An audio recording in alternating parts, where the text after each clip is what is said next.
Des maths d'Anol, direction la Bretagne pour l'ouverture d'une nouvelle saison de motocross, une saison à suivre en intégralité sur Motors TV.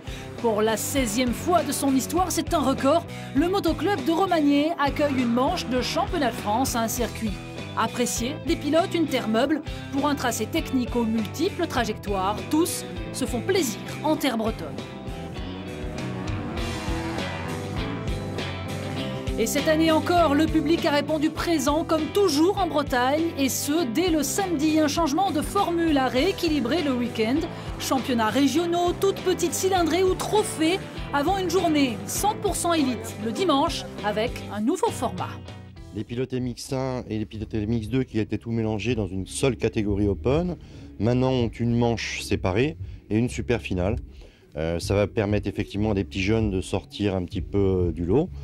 Je dirais pour l'épreuve de Romagné, là c'est une réussite puisqu'effectivement on a beaucoup de jeunes qui nous viennent du junior mais qui viennent aussi des championnats européens. L'année dernière on n'avait que 3 manches dans l'après-midi. Cette année effectivement on va pouvoir proposer au public 5 manches dans l'après-midi de qualité, donc c'est très important, quoi. En tout, 330 pilotes se succéderont sur la piste de Romagné au fil des 2 jours de compétition, dont près de 100 rouleront en élite. Et pour la 3e année consécutive, le public a pu suivre le trophée Pirelli des pilotes juniors entre 13 et 17 ans sur des 125 de temps ou des 254 temps. Et cette année, un plateau d'envergure, puisque certains engagés rouleront également en élite le dimanche. C'est notamment le cas de Camille Chapelière qui vient de s'offrir un podium au dernier enduro du Touquet jeune. Et sans surprise, le pilote NGS Junior a dominé la journée avec 2 victoires à la clé. Un bilan plus mitigé pour Gaëtan Lehir, second mais victime d'une casse mécanique dans les derniers virages de la finale, ce qui l'empêchera de participer aux courses élites le dimanche. Il devance Nicolas Dercourt. Prochaine étape du trophée Pirelli Junior sur le circuit de Dardon-Guignon le 24 mars prochain. Une tente imposante trône à l'entrée du paddock. Sous l'auvent, 3 motos pour l'instant immaculées. Elles n'ont pas encore roulé. La 114, celle de Livia Lanceau, la 22 de Dylan Ferrandis et la 37 de Valentin Théier. Le team Bud Racing est au complet à Romagné et ce n'était pas gagné au vu des blessures successives de ses pilotes l'an passé. Valentin notamment a remporté une véritable course contre la montre. Opéré mi-février des avant-bras, il est finalement quasi à 100%. Recruté cet hiver, le remplaçant de Grégory Aranda passe un nouveau cap dans sa carrière, intégré dans un team qui lui permet de jouer le titre. Ça s'est très bien passé puisque j'étais dans une équipe allemande. Et pour moi, passer dans une équipe française, ça a changé beaucoup de choses. C'est vraiment ce que je voulais. En plus de ça, j'ai une très bonne moto. C'est une équipe familiale avec qui on s'entend tous bien. Donc pour progresser, ça va être parfait. C'est une moto que je connaissais déjà. J'avais roulé avec en 2007. Et voilà, c'est une moto avec laquelle je me suis très vite adapté. En plus de ça, le moteur était amélioré. Donc j'ai trouvé un moteur plein partout, avec une bonne puissance en bas régime et en haut régime. C'est ce que je voulais. Et dès cet hiver, le Vendéen a entamé une préparation physique importante avec Jacques Vimon, un entraînement sur le long terme. C'est vrai que le physique en moto, c'est très important. Pour ça, c'est tout nouveau pour moi, j'ai un entraîneur, il s'appelle Jacques Vimon. On bosse très bien ensemble et on bosse dans la bonne direction. C'est vrai qu'on fait des longues sorties vélo, beaucoup de footing, mais voilà, ça va payer. On est en début de saison, donc je ne peux pas encore dire ça va payer vraiment, mais j'en suis persuadé. Dylan Ferrandis s'était révélé au grand public il y a quasiment un an, jour pour jour ici à Romagné, après une superbe 2e place devant son coéquipier Greg Aranda. La suite, c'est une succession de blessures jusqu'à une opération de l'épaule la veille de Noël. Pas l'idéal pour préparer sa première saison en Grand Prix. J'ai pas de douleur, mais par contre physiquement c'est dur parce que j'ai une épaule qui n'a pas fait de moto depuis 4 enfin, mon corps n'a pas fait de moto depuis 4 mois, donc c'est assez délicat. Au niveau des avant-bras aussi c'est dur parce qu'une semaine de moto ça suffit pas pour faire des courses. Le team Bud Racing a souhaité cette saison se recentrer sur le MX2. Les 2 pilotes roulent donc dans la même catégorie et sont 2 des favoris pour le titre. Une situation inédite pour eux. C'est exactement comme avant, sauf que cette année j'ai pour la première fois un coéquipier à la fois coéquipier et rival, quoi. C'est juste ça qui est dur à gérer, que je dois gérer pour la première fois, quoi. Et par contre ce qui est bien c'est que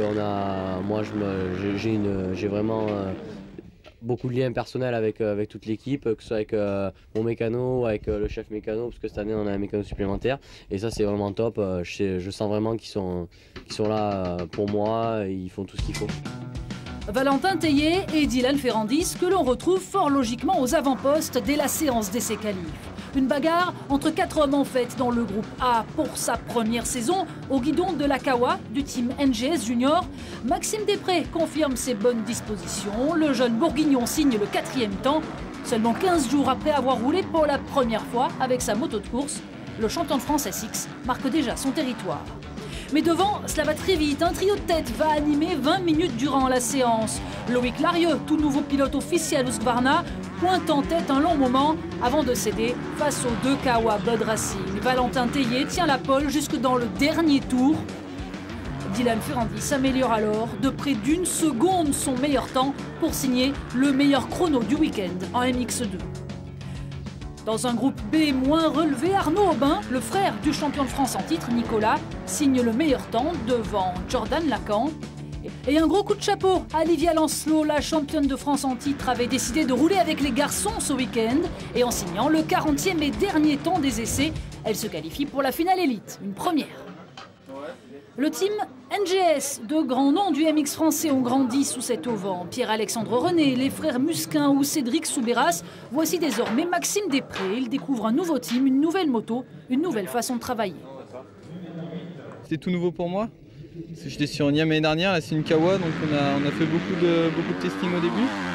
On a approfondi mon pilotage aussi avec la selle, le guidon. Et maintenant on travaille beaucoup surtout sur la résistance, maintenant qu'on a fait la technique. Et donc non, ça se passe super bien. Pour la première fois de sa carrière, il se retrouve au sein d'un team pro, de quoi véritablement changer ses habitudes et ses ambitions. Après j'ai un mécano, j'ai Bruno derrière moi pour les courses qui me coach. Aussi quand je suis chez moi pour le physique, l'alimentation, enfin tout quoi. C'est vraiment professionnel et je sais que je peux compter sur eux, donc non, c'est vraiment bien pour moi. Les nuages se font de plus en plus menaçants au-dessus du circuit de Touru, mais le groupe ADMX1 va échapper de peu à la pluie. Florent Richier se porte immédiatement aux avant-postes. Le nouveau pilote du team SR Honda vise le titre cette saison après quelques années en dents de scie et il avance démasqué d'entrée de jeu. Il n'est finalement battu que par 2 intermittents sur ce championnat de France. Xavier Bog, tout d'abord, le double champion de France en titre, reste sur 5 victoires de rang à Romagné, 3 en 2010 et 2 en 2011. Un circuit qu'il apprécie particulièrement. Il signe le premier temps référence de la catégorie en passant en dessous des 2 minutes 02. Mais tous les spectateurs ont les yeux rivés sur cet homme, Sébastien Pourcel, au guidon de la Kawasaki Pro Circuit numéro 11. Quasi un an, jour pour jour, après son grave accident, il retrouve la compétition pour la première fois et frappe fort d'entrée. Il signe le meilleur temps absolu du week-end. Toujours aussi rapide, reste à savoir s'il pourra tenir les 30 minutes de course.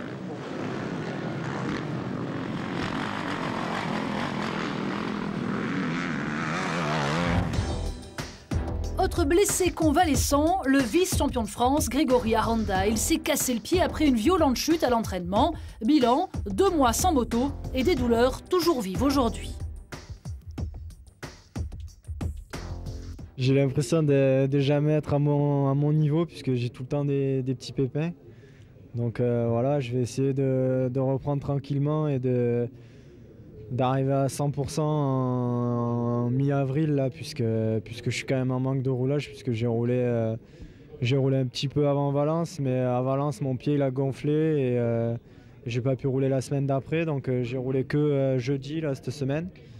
Et voilà, j'essaie d'y aller petit à petit, de faire la rééducation pour mon pied en même temps, faire du physique en même temps, donc c'est pas facile, mais bon, je pense que d'ici mi-avril ça devrait commencer à être pas trop mal.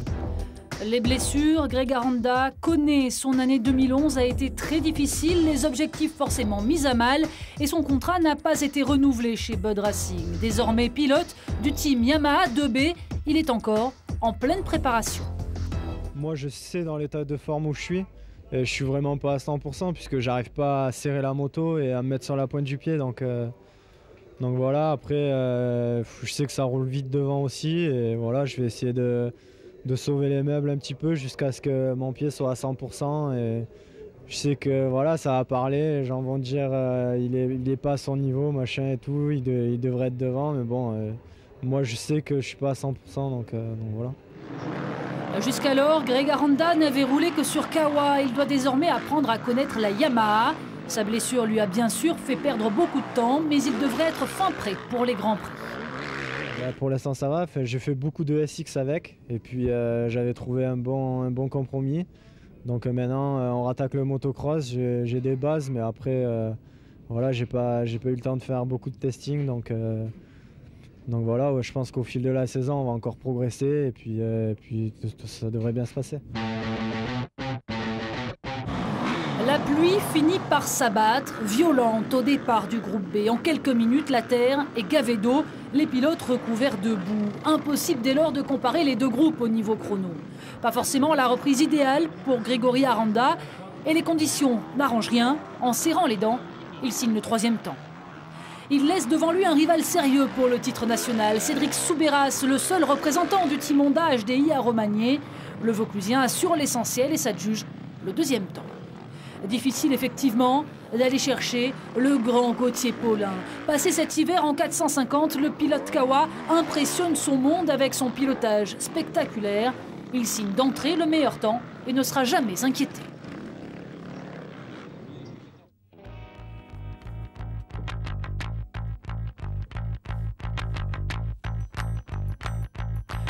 Et qu'est-ce qui est vert, qui monte et qui descend?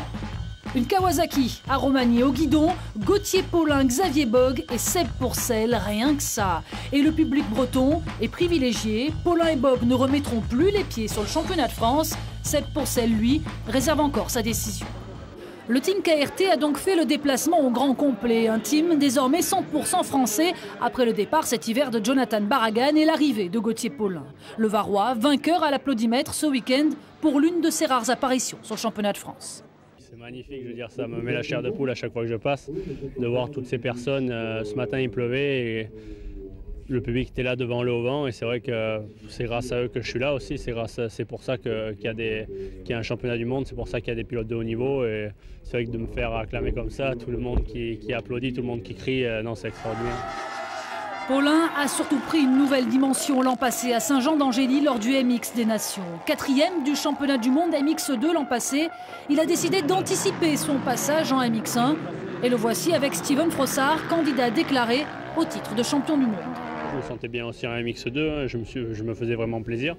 MX1, c'est vrai que pour moi c'est plus plaisant à rouler, c'est plus le timing, c'est plus...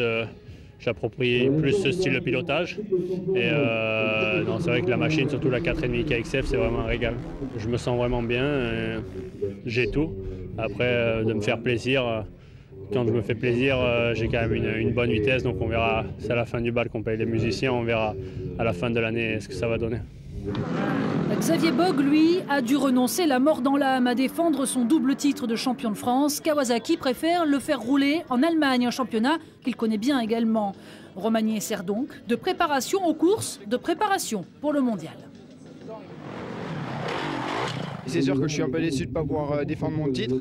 Après, nous, notre objectif, c'est vraiment le mondial, et on va se consacrer à fond là-dessus. Et voilà, c'est vraiment notre objectif principal cette année. Un peu plus loin dans les travées du paddock, un stand bien plus modeste, une tente, une moto floquée du numéro 11, le team CP377, comprenez, le team de Christophe et Sébastien Pourcel. Christophe ne roulera pas sur le France, mais son frère, lui, est à Romagné. C'est son grand retour à la compétition après son grave accident l'an passé. 12 mois, terriblement difficiles.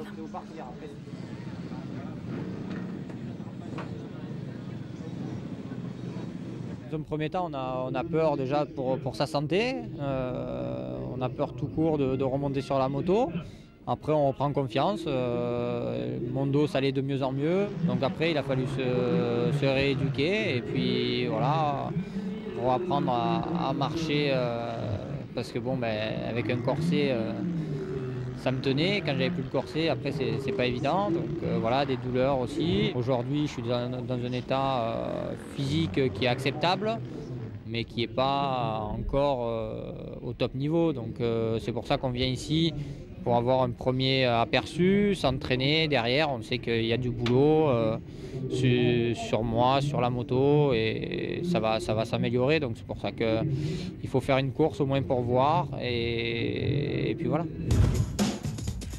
La pluie ne refroidit pas le public. Les spectateurs se massent au plus près des pilotes dans le paddock. Arnaud Aubin, lui, a préféré s'abriter sous la tente de l'un de ses sponsors, RXR. Et la galette saucisse envahit peu à peu Romagné.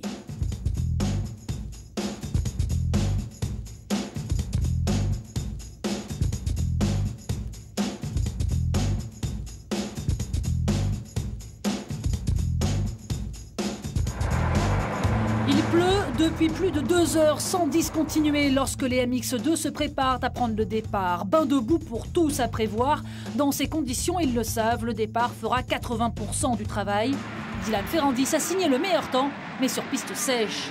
La meute est lâchée à 14h30 et le whole shot est pour Loïc Larieux, mais le pilote Husqvarna est dépassé par Ferrandis à l'accélération. Valentin Tellier est 3e. Pas de surprise au départ de cette première finale de la saison, à part l'envol raté de Maxime Després. Après un demi-tour seulement, les pilotes sont maculés debout. Seul Ferrandis, désormais bien installé en tête, échappe au marasme. Valentin Tellier doit même abandonner ses lunettes après 2 virages seulement. La course va être longue. Enfin, pas pour tout le monde. Livia Lancelot doit renoncer à sa finale élite dès le premier tour. Percutée, légèrement touchée au genou, elle préfère abandonner. Le quatuor de tête reste figé un long moment. Ferrandis, Larieux, Tellier, Arnaud Aubin. Valentin Tellier qui finit tout de même par dépasser Loïc Larieux aux 2 tiers de la course. Il reste 2 tours à parcourir. Cela fait déjà 30 minutes que les pilotes se battent contre la boue. Et Dylan Ferrandis perd le combat. Il chute à 2 reprises, casse son embrayage et cale dans un virage. Le temps de repartir, il est 4e, la moto endommagée, la victoire envolée. Il terminera finalement 6e. Et c'est son coéquipier Valentin Tellier qui remporte sa toute première course élite. Loïc Larieux est 2e à près de 30 secondes.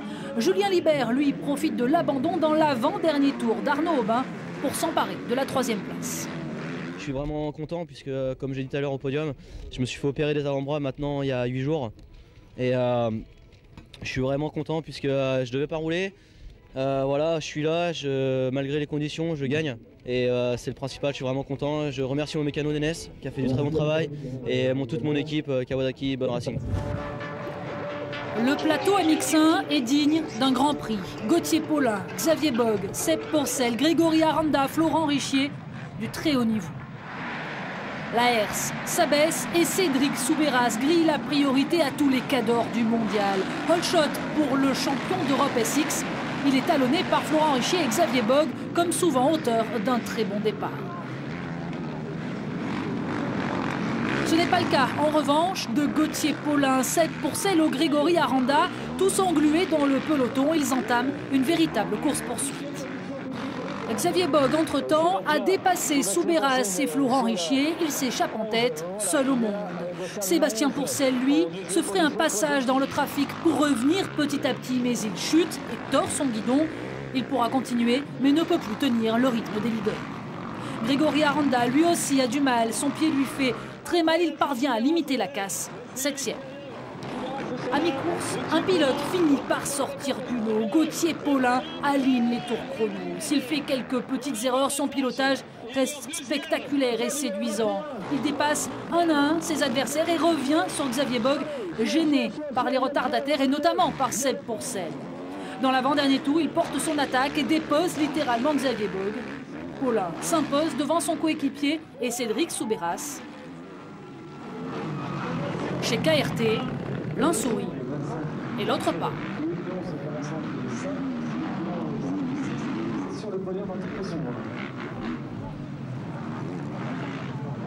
Ouais, je suis un peu déçu parce que j'avais fait le plus dur en début de course, partir pas mal, tout de suite réussi à passer en tête. Après, c'était vraiment dur avec les retardataires, notamment un ancien ami, un ancien coéquipier qui fout sa merde et c'est un peu dommage. C'est vrai que j'aime bien ces conditions, j'aime le sec aussi, mais la boue ça me réussit pas mal. Aujourd'hui c'était vraiment difficile. J'ai eu un départ moyen, j'ai eu une chute devant moi, 2 chutes devant moi dans le premier tour, donc c'est vrai que je voulais pas prendre de risques. Mon objectif c'est le championnat du monde et c'est pas trop ma priorité, le championnat de France malheureusement, mais Voilà, je suis parti, j'ai fait un premier tour plutôt, j'ai assuré plutôt le premier tour. Puis après, dès que je me suis retrouvé deuxième, j'ai mis un petit peu de rythme. J'arrive à gagner cette première manche du championnat élite, donc c'est super. Entre les deux courses, un contre-la-montre dans le paddock. Les mécanos de Seb Pourcel s'activent autour de la machine, bien endommagée après sa chute. Ils termineront les réparations in extremis, alors que tous les autres pilotes sont déjà en train de préparer la grille. Seb Pourcel est encore au paddock, mais il pourra prendre le départ. La super finale, la grande nouveauté de cette saison en MX France. Les 20 meilleurs pilotes MX1, les 20 meilleurs MX2, les petites cylindrées qui se placeront les premières sur la grille pour équilibrer un peu les débats. Le soleil franc est de retour, les conditions sont idéales. Excentré à l'extérieur de la piste, Xavier Bogue, sans doute toujours un petit peu énervé, est le plus incisif à la sortie de la grille. Il s'offre le hole shot et s'échappe immédiatement en tête. Il est suivi par les deux pilotes Bud Racing, Valentin Tellier et Dylan Ferrandis, qui ont parfaitement profité de leur bon placement. Mais Ferrandis chute et devra se contenter finalement de la 8e place. La très mauvaise opération est pour Seb Pourcel. Il est pris dans un accrochage dès le deuxième virage et repart avant-dernier. De quoi avoir des regrets, car il sera le seul à tenir les mêmes chronos que Xavier Bogue. Mais à prendre trop de risques, il chute à plusieurs reprises et termine 10e. Bis repetita également pour Gauthier Paulin, à nouveau englué au cœur du peloton. Il part en chasse, mais cette fois, trop de petites erreurs. Il remonte en 2e position, mais n'arrivera jamais à rattraper Xavier Bogue. Le jour de son 24e anniversaire, l'Alsacien l'emporte comme en 2010, comme en 2011. C'est d'ailleurs un nouveau doublé pour le team KRT. Paulin termine 2e. Très belle performance de Valentin Tellier, 3e. Et meilleur MX2. C'est vrai que ça fait 3 ans que je viens en MX1, 3 ans que je gagne. Bon, cette année, il y avait Gauthier qui était là, il y avait vraiment même d'autres pilotes, Souberas, Richier qui roulaient bien. Mais j'ai réussi à gagner et ouais, je suis vraiment très ravi. Je pars pas mal, mais bon, il me manque de... Il faut que je parte devant. Et puis après, j'ai fait une chute derrière Florent Richier. Et c'est vrai qu'après, je n'étais pas trop satisfait de la manière dont je roulais, mais bon, encore une fois, c'est une course de plus avant le mondial et ça nous a fait progresser. En MX1, le classement est bien sûr dominé par Bogue et Paulin qui ne rouleront plus en championnat de France. C'est donc Florent Richier et Cédric Souberas qui font la bonne opération. Handicapé tout le week-end par son pied douloureux, Grégory Aranda limite les dégâts. Le MX2 est dominé par Valentin Tellier devant Dylan Ferrandis et Loïc Larieux. Maxime Després est 4e, gros regret pour Arnaud Aubin. Et les courses se suivent et se ressemblent pour Xavier Bogue, champion de France en titre, qui repart de Romagné avec la plaque rouge de leader du championnat. De quoi nourrir encore plus de regrets de ne plus les revoir sur les circuits cette saison.